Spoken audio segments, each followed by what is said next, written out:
የቤተሰብ ጨዋታ ነው በኢቢኤስ ቴሌቪዥን ብቻ የፊዳ ከቤተሰብና የማማ ብሩክ ቤተሰቦች ናቸው ለኩሪፍቱ ሻሞ የሚሉት እሺ ለኤል እንኳን ደህና መጣሽ ረያን እንኳን ደህና መጣ ቀድሞ ከጥያቄውን ይጀምራል እጃችሁ እንደመታችሁ ይንሳነሱ እሺ ምን እኮ ምን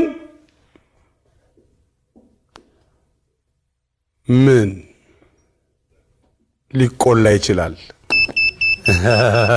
ለኤል ቡና አንደኛው መልስ ነው ምን ሊቆላ ይችላል አንደኛው ቡና ነው ሁለተኛው ምን ሊቆላ ይችላል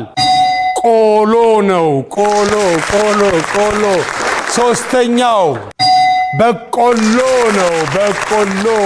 አራተኛው ምን ሊቆላ ይችላል ባቄላ